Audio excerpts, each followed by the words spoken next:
দ্বিতীয় সূত্রের ব্যতিক্রম।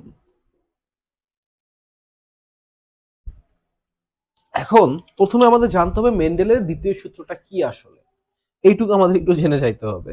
তো মেন্ডেলের দ্বিতীয় সূত্রটা হচ্ছে, বলা হয়েছে যে ডাই হাইব্রিড ক্রসের ক্ষেত্রে, ডাইহাইব্রিড ক্রস কি জিনিস আপাতত না বুঝলেও হবে, ওই ক্ষেত্রে F2 জনুতে ফিনোটাইপের অনুপাতটা হয় 9:3:3:1। এই রেশিওটাই হচ্ছে ইম্পর্টেন্ট, এটা হচ্ছে মেন্ডেলের দ্বিতীয় সূত্রের রেশিও। এবার যদি কোনো ঘটনায় দেখা যায় এই রেশিওটা মেনটেন হচ্ছে, তাহলে সেই ঘটনাটা মেন্ডেলের দ্বিতীয় সূত্রকে মানতেছে। কিন্তু যদি কোনো ঘটনা দেখা যায় এই সূত্রটা মেনটেন হচ্ছে না, তার মানে মেন্ডেলের দ্বিতীয় সূত্রের ব্যতিক্রম দেখা যাচ্ছে। তো রেশিওটা আমাদের জন্য ইম্পর্টেন্ট আপাতত, এবং এটাই ইম্পর্টেন্ট এখানে। তো মেন্ডেলের দ্বিতীয় সূত্রের ব্যতিক্রম আছে দুইটা। প্রথমত কি? প্রথমত হচ্ছে পরিপূরক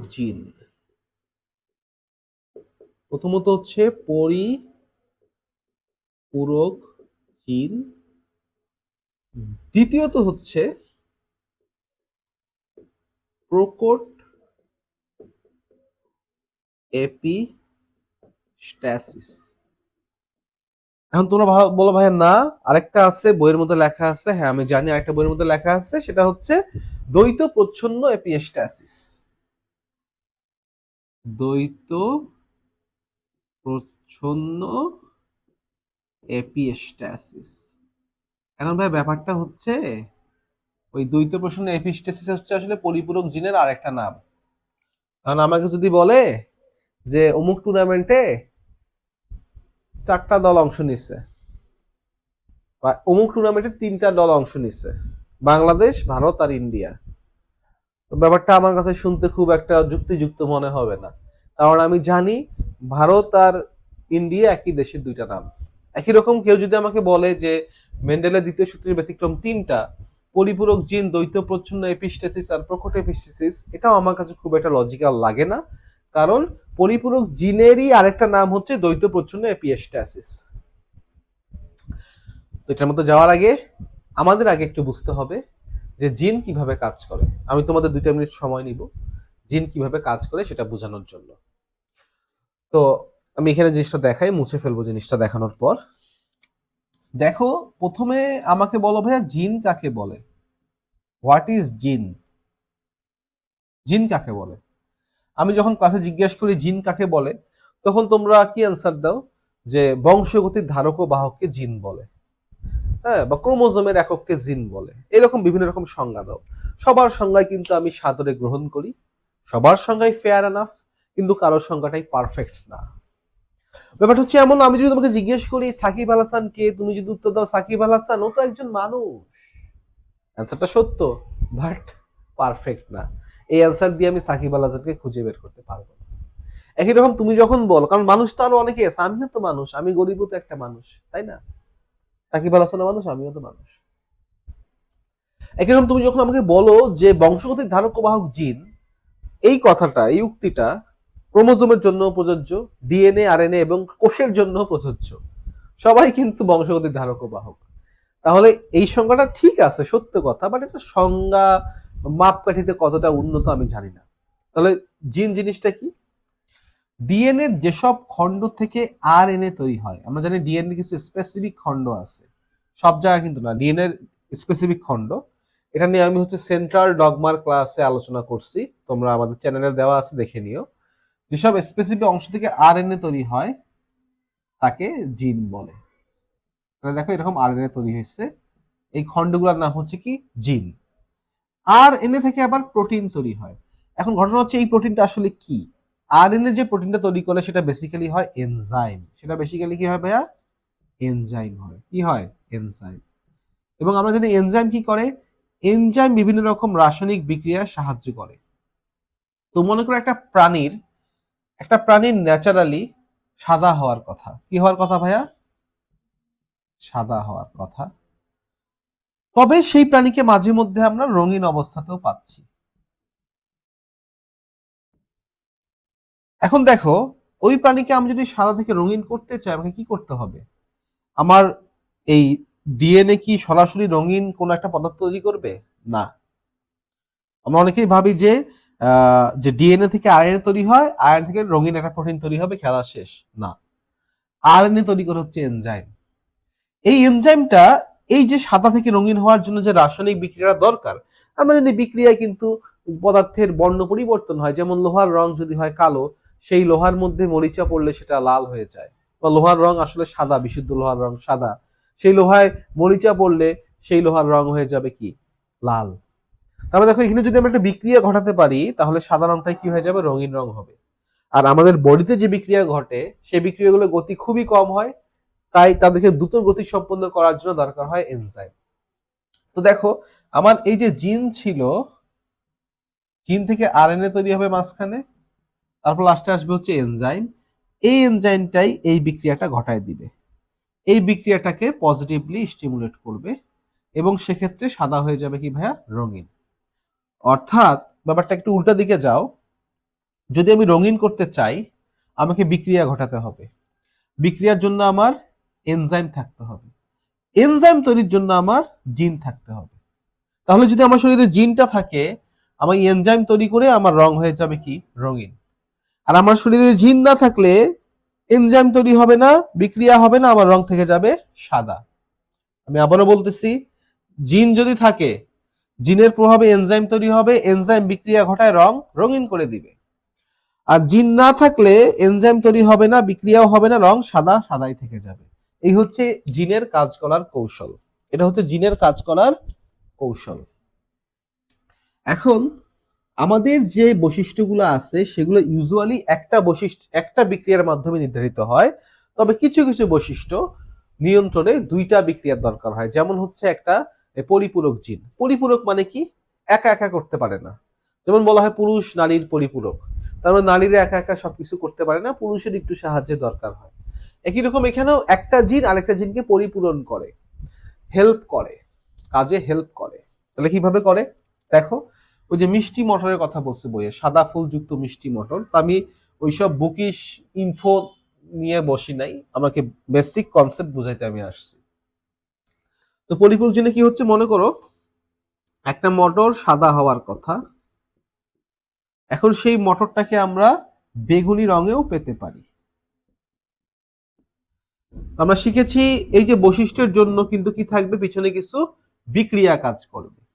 তো সাদা থেকে রঙিন হওয়ার পিছনে কিন্তু একটা বিক্রিয়া না, এখানে বিক্রিয়া থাকবে দুইটা। কয়টা বিক্রিয়া থাকবে এখানে, দুইটা বিক্রিয়া, এক বিক্রিয়া দুই।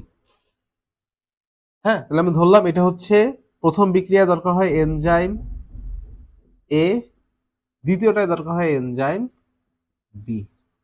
অর্থাৎ যদি কারো শরীরে এই বিক্রিয়া এবং এই বিক্রিয়া দুইটাই ঘটে, তার রং সাদা থেকে বেগুনি হয়ে যাবে এই মিষ্টি মটরটার। কিন্তু যদি এমন হয় শুধুমাত্র বি বিক্রিয়া, 2 নম্বর বিক্রিয়াটা হয়েছে, তাহলে সাদা সাদাই থাকবে। যদি শুধু এক হয় তাও সাদা সাদাই থাকবে। অর্থাৎ ব্যাপারটা অনেকটা অ্যান্ড গেটের মতো, তোমরা আইসিটিতে পড়ছো অ্যান্ড গেট। অ্যান্ড গেটে দুইটা আউটপুট ওয়ান হলে, সরি, দুইটা ইনপুট ওয়ান হলে আউটপুট ওয়ান হয়। একই রকম এখানে দুইটা বিক্রিয়াই যদি হয় তাহলে রং হবে কি বেগুনি। যদি শুধু বি হয় তাহলে সাদা থেকে যাবে, যদি শুধু এ হয় তাও সাদা থেকে যাবে, যদি কোনোটাই না হয় তারপরও সাদা থেকে যাবে। তার মানে আমি যদি এই ফুলটাকে বেগুনি করতে চাই, আমার একটাই শর্ত বা একটাই রাস্তা, সেটা হচ্ছে আমাদের দুইটা বিক্রিয়া ঘটাতে হবে। এখন দেখো এ এনজাইম এ এনজাইম বি, আমরা জানি একটা বৈশিষ্ট্য নির্ধারণের জন্য কিন্তু আমাদের দুইটা জিন থাকে। অর্থাৎ আমি যদি এনজাইম এ তৈরি করতে চাই, আমার হাতে দুইবার সুযোগ পাবো, আমি দুইবার চান্স পাবো। হয় বাবার জিন দিয়ে তৈরি করব অথবা মায়ের জিন দিয়ে তৈরি করব। বাবারটা যদি ফেল করে মায়েরটা দিয়ে তৈরি করব। তাহলে দেখো, মনে করো এই এনজাইম তৈরির জন্য এই ক্রোমোজোম মনে করো আছে সেন্ট্রোমিয়ার, এই দিকেরটা মনে করো হচ্ছে বাবার ক্রোমোজোম, পাশেরটা হচ্ছে মনে করো মায়ের ক্রোমোজোম। তো দেখো, এনজাইম এ তৈরির জন্য যে জিনটা, সেটা মনে করো এই ক্রোমোজোমের এই লোকাসে অবস্থান করতেছে, এই লোকাসে অবস্থান করতেছে। হ্যাঁ, এই লোকাসে অবস্থান করতেছে। এখন এনজাইম এ যদি তৈরি করতে চাও, সেক্ষেত্রে বাবার জিন এবং মায়ের জিন দুইটা যদি প্রকট হয়, মনে করো এ ক্যাপিটাল এ, বাবারটাও প্রকট মায়েরটাও প্রকট, তাহলে কিন্তু এনজাইম এ তৈরি হবে, হবে। দুইটা প্রকট থাকলে তো কোনো কথাই নেই, তৈরি হবে। যদি দুইটার মধ্যে একটা প্রকট থাকে তারপরও কিন্তু কি তৈরি হবে, বাবারটা প্রকট মায়েরটা প্রচ্ছন্ন তাও তৈরি হবে, অথবা মায়েরটা প্রচ্ছন্ন বাবারটা প্রকট তাও তৈরি হবে। কিন্তু যদি এমন হয় বাবারটাও প্রচ্ছন্ন মায়েরটাও প্রচ্ছন্ন, তাহলে কিন্তু আর তৈরি হবে না। অর্থাৎ ব্যাপারটা এরকম, তোমার হাতে তোমার দুই পকেটে দুইটা ফোন আছে, এবার তুমি যদি কথা বলতে চাও যে কোনো একটায় চার্জ থাকলেই চলবে, একটা যদি নষ্ট হয় একটা ঠিক থাকে, কথা বলতে পারবা না? পারবা কি না? পারবা। 10টা পকেটেই পড়ে থাকুক, 12টা দিয়ে কথা বলবা। আবার যদি এমন হয় দুইটাই ভালো, তাহলে তো ভালো, তাও কথা বলতে পারবা তুমি। কিন্তু যদি এমন হয় দুইটা মোবাইলই নষ্ট, তাহলে আর কথা বলতে পারবা না। তাহলে খেয়াল করো, এখানে দুইটা মোবাইলই ঠিকঠাক আছে, কথা বলতে পারবে, রং মানে এনজাইম এ তৈরি হবে। এখানে এক পকেটের মোবাইল ঠিক আছে আর একটা নষ্ট হয়ে গেছে, তারপরও কথা বলতে পারবে। দুই পকেটের ফোন নষ্ট হলে কিন্তু আর কথা বলতে পারবে না। একই রকম ভাবে ভাইয়া আমি যদি বি এনজাইমে দেখি, এখানেও দেখো ভাইয়া ক্যাপিটাল বি, অর্থাৎ মনে করো একই রকম ভাবে আমাদের এনজাইম বি তৈরি করার জন্য একটা ক্রোমোজোমের নির্দিষ্ট লোকাসে জিন থাকে, বাবার জিনও ঠিকঠাক মায়ের জিনও ঠিকঠাক, এনজাইম বি তৈরি হবে। বাবার জিন ঠিকঠাক মায়েরটায় ঝামেলা আছে, তাহলে কিন্তু হবে, তাও হবে। মানে বাবার জিন ঠিক মায়ের, মানে একটা মোবাইল নষ্ট হয়ে গেছে তাও কথা বলতে পারবা। এবার যদি এমন হয় দুইজনেরই জিনের অবস্থা খারাপ, দুইটাই প্রচ্ছন্ন অবস্থায় আছে, সেক্ষেত্রে কিন্তু তুমি আর এনজাইম বি তৈরি করতে পারবা না।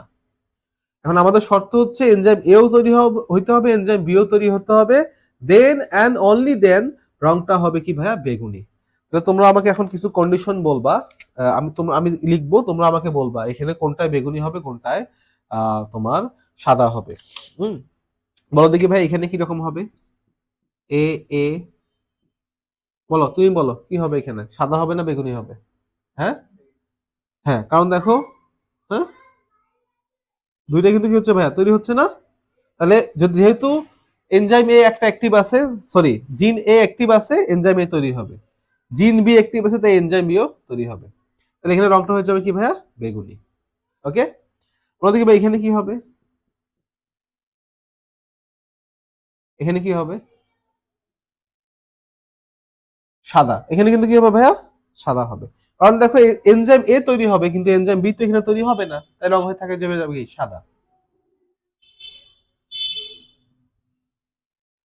এখানে ভাই কি হবে বলতো? এও তৈরি হবে বিও তৈরি হবে, রং হবে কি? বেগুনি। ধরতেছে তো বোর্ডের মধ্যে নাকি বাইরে হয়ে যাবে আবার? আচ্ছা, এখানে কিরকম হবে বলো দেখি ভাইয়া? এনজাইম বি তৈরি হবে, ওকে, এ তো তৈরি হবে না, তাই রং থেকে যাবে কি ভাইয়া? সাদা। তাহলে বুঝছি আমরা কোন কন্ডিশনে। এবার আমরা এটা চেকার বোর্ড বানালে আমাদের বাকি কাজ শেষ। বেসিক কথা কিন্তু এই যে এইটুকের মধ্যে লুকায় আছে, যে কিছু কিছু বৈশিষ্ট্য নির্ধারণে দুইটা জিন লাগে এবং ওই জিন দুইটাকে একটা একটা পরিপূরক বলে। এনজাইম এ একা একা কিছু করতে পারবে না, এনজাইম বিও একা একা কিছু করতে পারবে না, একজনের সহযোগিতা আরেকজন কাজ করবে। এবার আসো আমরা চেকার বোর্ড বানাই। যেহেতু এটা ডাইজাইগোটিক ক্রসের, ডাইহাইব্রিড ক্রসের সূত্র, তাই চেকার বোর্ড হবে 4x4 এর, 4টা কলাম আর 4টা সারি।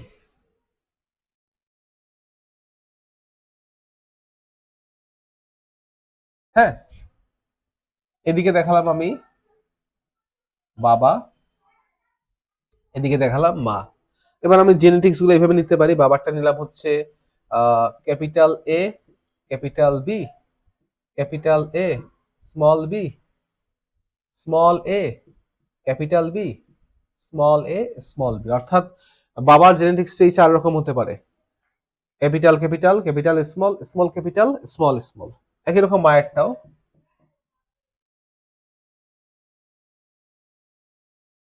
হ্যাঁ, এটাই তো, তাই না? এটাকে বলা হয় হচ্ছে স্বাধীনভাবে মিলনের সূত্র, অর্থাৎ জিনগুলো স্বাধীন হয়ে যায়। যাই হোক, ওইদিকে আমি সময় পাইলে আমি ওগুলাও বুঝাই দিব, প্রতিটা শব্দের মিনিং কেন করা হয়েছে। তো দেখো এখানে এবার আমরা ক্রস, এখন তোমাদের একটু হেল্প করতে হবে কারণ আমি তো বুঝতেছি উল্টাপাল্টা হয়ে যাবে।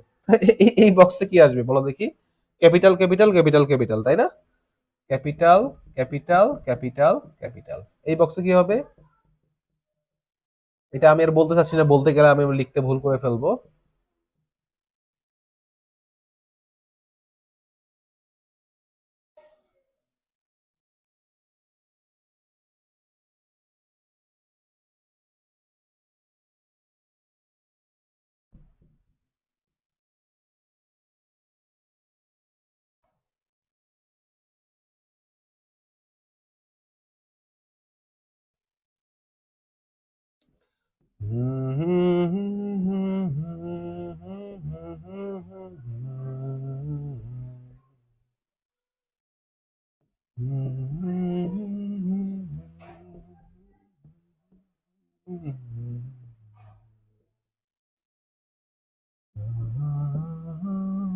আচ্ছা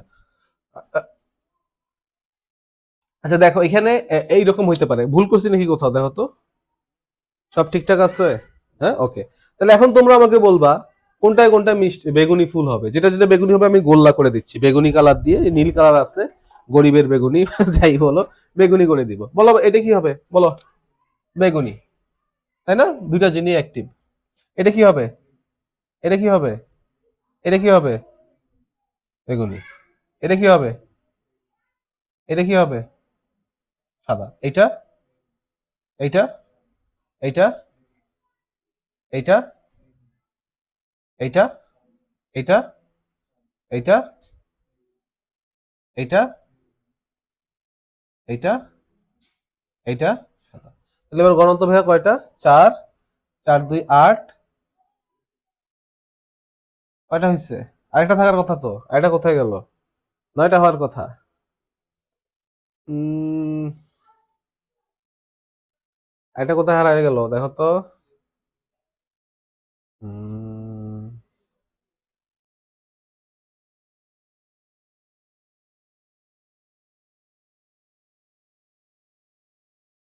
ও- আহ, আহ, আহ, আহ, আহ। আচ্ছা, এখানে আমি গণে দেখাতে পারতেছি না, বাট নয়টা হবে, তাই তো? ওইটা কোনো মেজর ব্যাপার না, আবার ওইটা নিয়ে তোমরা ঝামেলা করো না। কোথায় আর কোনটায়, কোথায় ভুল করছে দেখো তো, কয় নম্বরটায়? উম,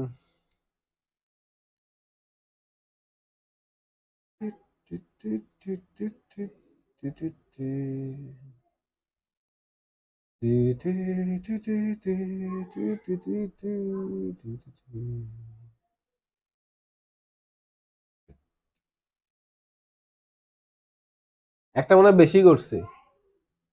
হ্যাঁ, আর যাই হোক, এটা গণলে দেখবা তোমরা সাদা আর বেগুনি।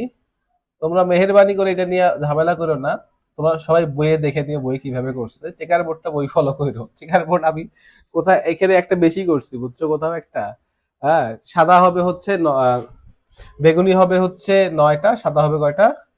সাতটা। এখানে ঠিক আছে, বেগুনি নয়টা হবে, আমার 10টা আসতেছে। নয়টা হবে, একটা বেশি হয়ে গেছে কোথাও বেগুনি। বেগুনি একটা বাদ পড়বে। হ্যাঁ, একটা ক্যাপিটালে একটা এটা দিয়ে তো এটা পারবে, কিন্তু এটা নিয়ে ঝামেলা করে না ভাইয়া কেউ, হ্যাঁ মাফ করে দিও এটা। তাহলে খেয়াল করো, আমাদের পরিপূরক জিনে কি হইতেছে? পরিপূরক জিনে আমাদের মেন্ডেল বসে রেশিও হওয়ার কথা 9:3:3:1, বাট আমরা এখানে এভিডেন্স পাচ্ছি 9:7 এর বা 7:9 এর, মানে বেগুনি হবে নয়টা, সাদা হবে 7টা। তাহলে দেখো রেশিও মানছে, মানে নাই। তার মানে এটাই হচ্ছে কি ভাই, একটা ব্যতিক্রম। এটাই হচ্ছে কি ব্যতিক্রম, কারণ মেন্ডেল বলছে F2 জনিত ফিনোটাইপিক অনুপাত হবে 9:3:3:1, কিন্তু এখানে দেখা যাচ্ছে কত হয়েছে, 9:7 হয়েছে। তাই কিন্তু এটা হচ্ছে ব্যতিক্রম। ওকে, আচ্ছা। একই ঘটনা, সেম ঘটনা ঘটে হচ্ছে দ্বৈত প্রচ্ছন্ন এপিস্টেসিসে, ডাবল রিসেসিভ এপিস্টেসিসে। ওখানে কি ঘটে? ওইটার একটা এক্সাম্পল দিছে বই, সেটা হচ্ছে মানুষের মুখ বধির হওয়া। মানুষের মুখ বধির হওয়া কিন্তু ওই দ্বৈত প্রচ্ছন্ন এপিস্টেসিস যে কথা, পরিপূরক জন্য একই কথা। দেখো কিভাবে, দেখো একটা মানুষ, তার বডিতে কিছু রিয়াকশন না ঘটলে, না ঘটাতে তো স্বাভাবিক, না ঘটলে সে মুখ বধির হয়ে জন্ম নিবে। জন্মগত মুখ বধির, অর্থাৎ মুখ মানে হচ্ছে যে মুখ দিয়ে কথা বলতে পারে না, হ্যাঁ, তাকে মুখ বলা হয়। আর বধির মানে যে কানে শোনে না। যারা জন্মগত ভাবে মুখ দিয়ে কথা বলতে পারে না, তারা কিন্তু কানেও শোনে না, মনে রাখবা। বয়রা হয়, টসা নাকি বলো, এইসব হয়।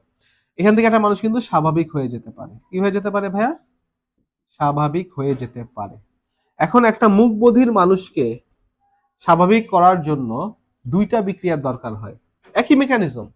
দ্বৈত প্রচ্ছন্ন এপিস্টেসিস মানে কি জানো? মানে দুইজনই যদি, এপিস্টেসিস মানে আমরা যদি বাধা পাওয়া, প্রকাশ না পাওয়া, দুইজনই যদি প্রচ্ছন্ন অবস্থায় থাকে তাহলে প্রকাশ পাবে না। এটাকেই বলা হয় দ্বৈত প্রচ্ছন্ন এপিস্টেসিস। পরিপূরকের মতোই, দুইজনের মধ্যে একজন যদি কাজ না করে, কাজ রেজাল্ট পাবো না। এখানে দুইজনে যদি চুপচাপ বসে থাকে, তাহলে রেজাল্ট পাবো না। তার মানে হচ্ছে পরিপূরক জিন বা কমপ্লিমেন্টারি জিনেরই একটা নাম হচ্ছে ডাবল রিসেসিভ এপিস্টাসিস। তাহলে দেখো এখানে একই ঘটনা ঘটবে, যে আমার মুখ বধির মানুষটাই হওয়ার কথা আসলে। তাকে যদি আমি স্বাভাবিক করতে চাই, মুখ বধির মানুষকে আমি যদি কি করতে চাই ভাইয়া, স্বাভাবিক করতে চাই, আমাকে কয়টা বিক্রিয়া ঘটাতে হবে? কয়টা?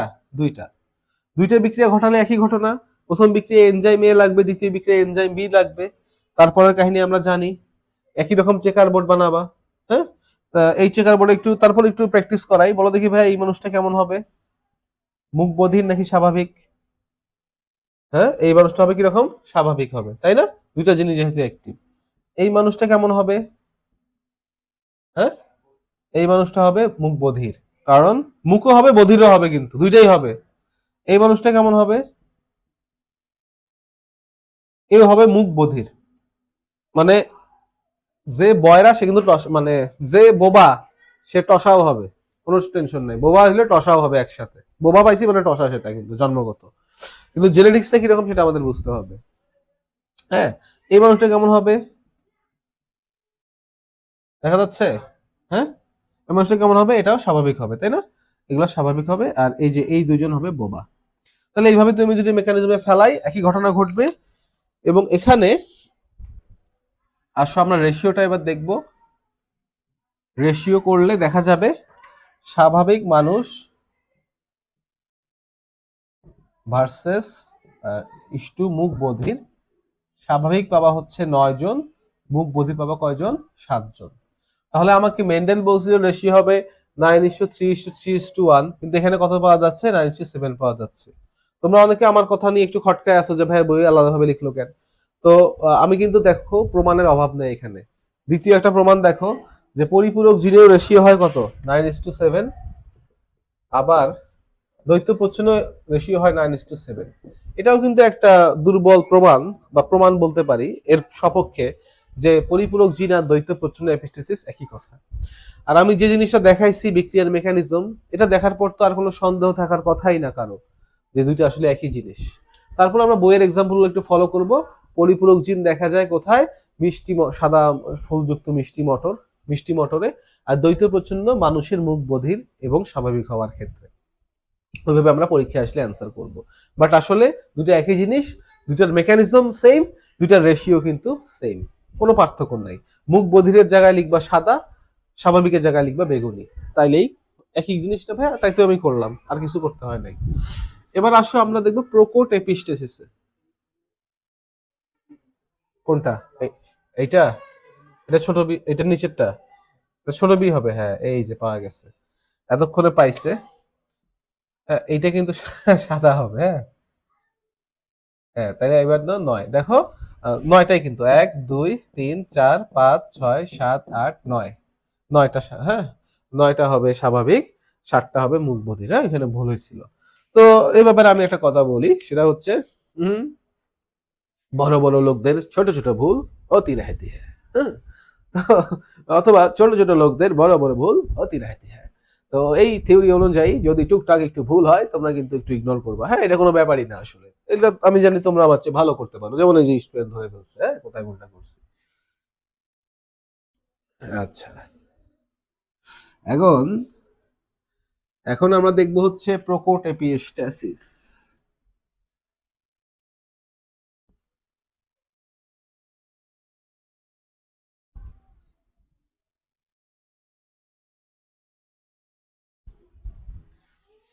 প্রোকোট এপিস্টাসিস। এপিস্টাসিস মানে কিন্তু বাধা দেওয়া। এটা দেখা গেছে আন্দালুসিয়ান মুরগিতে। আন্দালুসিয়ান মুরগি কি করে? আন্দালুসিয়ান মুরগি সাদা হইতে পারে, আবার নাকি লেগ হর্নে, আর যেটাই হোক লেগ হর্নে বোধ হয় দিছে বইয়ে। এটা সাদা রঙের হইতে পারে, আবার রঙিনও হইতে পারে। ঠিক আছে, তাহলে দেখো আন্দালুসিয়ান মুরগির ন্যাচারালি সাদাই হওয়ার কথা, বাট কিছু সার্টেন রিয়াকশন ওকে রঙিন বানায় ফেলবে। এবার দেখো এইখানে ঘটনাটা কি? পরিপূরক জিনের বেলায় একটা এনজাইম আর একটা এনজাইমকে সাহায্য করছে, হেল্প করছে, সাপোর্ট করছে। এইখানে একটা এনজাইম আর একটা এনজাইমকে অপোজ করবে বা ইনহিবিট করবে। অর্থাৎ দেখো, আমার মুরগিটা যদি সাদা থেকে রঙিন হতে চায়, তাহলে একটা এনজাইম মানে একটা বিক্রিয়া ঘটাতে হবে। সেই বিক্রিয়ায় দরকার হবে মনে করো এনজাইম সি। কোন এনজাইম দরকার হবে? সি। কোন এনজাইম দরকার হবে? সি। তো মনে করো আমার জিনের, বাবার জিন, মায়ের জিন, হ্যাঁ, এটা হচ্ছে বাবার, পরেরটা হচ্ছে মায়ের। এখানের এই এলাকায় ভাইয়া কি আছে? এনজাইম সি তৈরির জিন আছে। এনজাইম সি তৈরির কি আছে? জিন আছে। অন্য আরেকটা এনজাইম আমার শরীরে উৎপন্ন হবে, আমার তো না, মুরগির শরীরে উৎপন্ন হবে। সেই এনজাইমটার নাম হবে এনজাইম আই। এনজাইম আই মানে কি? যে এনজাইম ইনহিবিট করে। আই ফর কি? ইনহিবিশন। তাহলে দেখো, এনজাইম আই এর কাজ কিন্তু হচ্ছে এনজাইম সি কে ইনহিবিট করা। আমি একটু উপরে লিখি, ওকে। এনজাইম আই এর কাজ হচ্ছে এনজাইম সি কে কি করা ভাইয়া? ইনহিবিট করা। I for inhibition. ওর কাজ হচ্ছে ও এনজাইম সি কে কি করবে ভাইয়া বলতো? ইনহিবিট করবে, মানে বাধা দিবে। কিভাবে ভাইয়া? বাধা দিবে। বাধা দিবে। কি করবে? বাধা দিবে। নেগেটিভ, নেগেটিভলি স্টিমুলেট করবে, মানে কি? বাধা দিবে। অর্থাৎ ব্যাপারটা কি রকম? ব্যাপারটা হচ্ছে, যদি যদি এনজাইম সি তৈরি হয়, আবার আইও তৈরি হয়, তাহলে কিন্তু রংটা কি থেকে যাবে? সাদা থেকে যাবে। তাহলে আমি একটু জিনিসটা নিচে আবার একটু বক্স করে দেখাই, অনেকে একটু বুঝতে অসুবিধা হয়। দেখো, মনে করো এনজাইম এনজাইম সি, আবার হচ্ছে এনজাইম আই। দেখো, মনে করো এনজাইম সি তৈরি হয়েছে, এনজাইম আই তৈরি হয় নাই, তাহলে রং হবে কি? রঙিন। আর বাধা দেওয়ার মতো কেউ নাই। তুমি লেখাপড়া করতে বসছো, খাইতে বসছো, তোমাকে কেউ খাইতে বাধা দিচ্ছে না, তাহলে তুমি খাইতে পারবা। এবার দেখো, তুমি খাইতে বসছো, বাট তোমাকে খাইতে বাধা দেওয়ার জন্য তোমার বন্ধু চলে আসছে, খাইতে পারবা? তাহলে তোমার রং হবে কি? সাদা। তখন রং কেমন হবে? সাদা। এবার তুমি খাইতেই বসো নাই, তোমার বন্ধু বাধা দিতে চলে আসছে, তাই তো খাওয়া তো হবেই না, তাও হবে কি? সাদা। ওকে। এবার তুমি খাইতেও বসো নাই, বন্ধুও বাধা দেয় নাই, তাহলে তো খাওয়া দাওয়া হবে না, তাই না? মানে হচ্ছে, যদি এমন হয় এনজাইম সি তৈরি হয়েছে এবং আই তৈরি হয় নাই, শুধুমাত্র সেই কন্ডিশনে রংটা হবে কি? রঙিন। সকল ক্ষেত্রে রং হয়ে যাবে কি ভাইয়া? সাদা। এনজাইম সি কে তৈরি হতে হবে, এনজাইম আই কে তৈরি হওয়া যাবে না। তাহলে আসলে আমরা একটু বক্স করি। এটা হচ্ছে এনজাইম সি, এ হচ্ছে এনজাইম সি, আর উপরে হচ্ছে এনজাইম আই। Enzyme I. তাহলে এনজাইমে বাধা দেয়, যে বাধা দেয় তাকে বলা হয় এপিস্ট্যাটিক জিন। তাকে কি বলা হয়? এপিস্ট্যাটিক জিন বলে। আর যে বাধা পায়, কষ্ট পায়, তাকে বলা হয় হাইপো। হাইপো মানে নিচে। ওকে ওই জন্য নিচে দেখাইছে, ও নিচেই থাকে। বাধা যে পায় সে তো নিচে, বাধা দেয় যে সে উপরে। তাহলে দেখো, এনজাইম আই বাধা দেয় তাই এপিস্ট্যাটিক, এনজাইম সি বাধা পায় তাই হাইপোস্ট্যাটিক। এবার আমি তোমাদেরকে জিজ্ঞেস করব যে কোনটা রঙিন হবে, কোনটা সাদা হবে, কিছু ইয়া দিয়ে, জিনোটাইপ দিয়ে।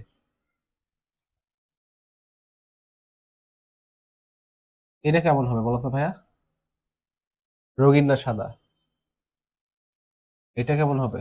রঙিন না সাদা? হ্যাঁ, রঙিন হবে। কারণ কি, দেখো, এনজাইম সি তৈরি হবে কি হবে না, দুইটাই প্রকট আছে। এনজাইম সি তৈরি হবে, এনজাইম আই তৈরি হবে না। এনজাইম আই যদি তৈরি না হয়, তাহলে কি বাধা দিবে?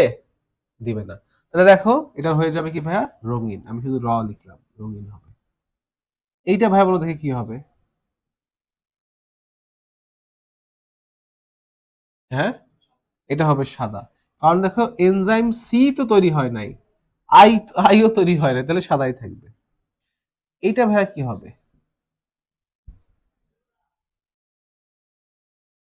এটাও রঙিন হবে, তাই না? এনজাইম সি যে তৈরি হয়েছে, বাট আই হয় না, তাই হবে কি? রঙিন। এইটা ভাইয়া কি হবে? দেখো, হ্যাঁ, এনজাইম সি তৈরি হয়েছে, বাট আইও তৈরি হয়েছে, তাহলে সি কে আই বাধা দিয়ে দিবে, তাহলে কিন্তু রঙিন আর হইতে পারবে না, সাদা তো সাদাই থেকে যাবে। এটা হবে কিরকম? সাদা। ওকে। এটা কিরকম হবে? হ্যাঁ, এনজাইম সি হয়েছে বাট আই হয় না, এটা হবে রঙিন। এটা কেমন হবে? এনজাইম সি তৈরি হয়নি, বাধা দিলে আর কি, তাহলে হবে কি? সাদা। এই জিনিস একটু ভাই তোমরা সময় নাও, যে দেখো, যেসব কন্ডিশনে এনজাইম সি তৈরি হবে এবং আই হবে না, শুধুমাত্র সেক্ষেত্রে রঙিন ফুল, রঙিন তোমার মুরগি পাবা, বাকি সব ক্ষেত্রেই পাবা কি সাদা। তার মানে রঙিন পাওয়াটা এখানে খুবই টাফ একটা ব্যাপার। সি তৈরি হবে আবার আই কে হইতে দেওয়া যাবেই না। তাহলে আসলে আমরা ডাইহাইব্রিড ক্রসের চেকার বোর্ড বানায় ফেলি 4x4।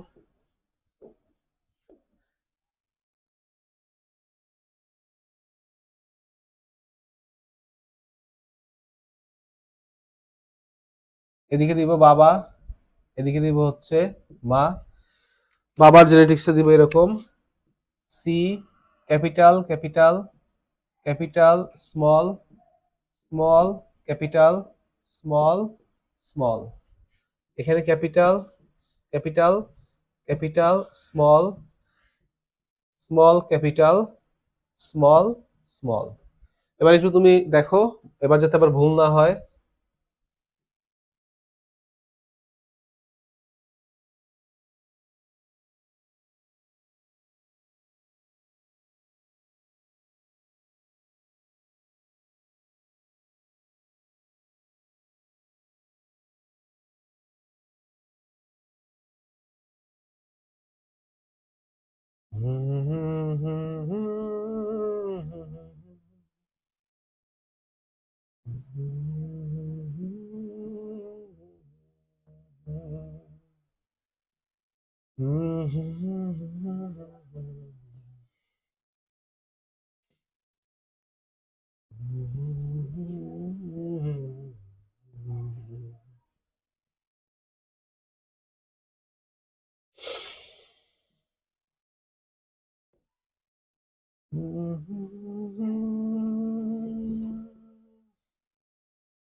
আচ্ছা, এখন তোমরা বলবা এখানে রঙিন কোনটা সাদা কোনটা।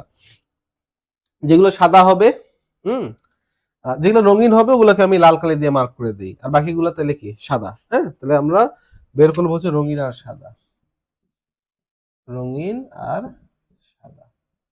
রঙিন যেহেতু কম হবে, তাহলে টোটাল তো 16টা আছে সবাই জানি। রঙিন কোনটা কোনটা হবে বলে দেখি ভাই, এটা রঙিন হবে, এটা কেমন হবে? হ্যাঁ, কোনটা এটা? Two two two two two টুতে না? হ্যাঁ, টু টুতে দেখো ভাইয়া, টু টুতে মানে কলাম টু রো টু, আবার ম্যাথমেটিক্স এর ভাষায় বলতে চাই সবকিছু। তাহলে দেখো এখানে সি সি আই আই, তার মানে এখানে এনজাইম সি তৈরি হবে এবং আই হবে না, তাহলে এটা হবে কি রঙিন। আরেকটা বাইক হলো তো এইটা নাকি? হ্যাঁ, তাহলে দেখো এইটা তো দেখো ভাইয়া এনজাইম সি তৈরি হবে এবং আই হবে না, অর্থাৎ এনজাইম সি তৈরি হয়ে একটা বিক্রিয়ার মাধ্যমে কিন্তু ঘটনা ঘটবে, ওকে বাধা দেওয়ার মতো কেউ নাই। তাহলে হয়ে যাচ্ছে কি ভাইয়া, কি হচ্ছে? রঙিন হচ্ছে। আর কোথায় আছে? একটা হচ্ছে এই যে এখানে, ওখানে খেয়াল করো ভাইয়া, ওখানে কি হইতেছে দেখো, এনজাইম সি তৈরি হবে তাই না, ক্যাপিটাল সি আছে, এনজাইম আই তৈরি হবে, হবে হবে না, তাহলে কি সাদা তো, সরি রঙিন হয়ে যাবে। সি তৈরি হয়ে রং বানাবে, বাধা দেওয়ার মধ্যে কেউ নাই। তাহলে দেখো আর চ্যালেঞ্জ দিলাম তোমাদের, আর কোথাও দেখো তো আছে কিনা এরকম, নাই। তাহলে দেখো এই 3টা কন্ডিশনে পাবো হচ্ছে আমরা রঙিন, বাকি 13টা কন্ডিশনেই পাওয়া যাবে কি সাদা। তাহলে দেখা যাচ্ছে প্রকট এপিস্টেসিসের বেলা রেশিওটা হবে কত? 13:3। সাদা হবে 13টা, রঙিন হবে 3টা। আর আমাদের মেন্ডেল বলছিল কতটা হবে রেশিও, 9:3:3:1। যেহেতু মেন্ডেলের রেশিও মানে নাই, তাই এটা হচ্ছে একটা ব্যতিক্রম, ব্যতিক্রমের সিল লাগাই দিলাম। হ্যাঁ, ব্যতিক্রম সিল দিয়ে দিলাম। ওকে, আচ্ছা, তাহলে এই হচ্ছে আমাদের 2 রকম ব্যাপার স্যাপার এপিস্টেসিস। হ্যাঁ, তাহলে দেখো প্রকট এপিস্টেসিস, পরিপূরক জিন, প্রচ্ছন্ন এপিস্টেসিস, সবাই বুঝতে পারছে কিনা ঘটনাগুলা কিভাবে কাজ করে। হ্যাঁ, পরিপূরক জিন কিন্তু 2টা জিন একটা একটাকে হেল্প করে, আর প্রকট এপিস্টেসিসের বেলায় একজন আরেকজনকে বাধা দেয়। অর্থাৎ যদি এপিস্টেটিক জিন প্রকট অবস্থায় থাকে একটা, তাহলে কিন্তু সে হাইপোস্টেটিক জিনকে বাধা দিবে। হ্যাঁ, এই হচ্ছে ব্যাপার আর কি। আর যেটা বললাম রেশিও গুলা, আশা করি সবাই বুঝতে পারছো জিনিসগুলো, তাই না? তো ক্লিয়ার সবার কাছে, আশা করি কনফিউশন গুলো ক্লিয়ার। আবারও সবাইকে ধন্যবাদ ক্লাসটা দেখার জন্য। সবাই অবশ্যই চ্যানেল সাবস্ক্রাইব করে দিবা এবং লাইক শেয়ার কমেন্ট করে আমাদের সাথে থাকবা।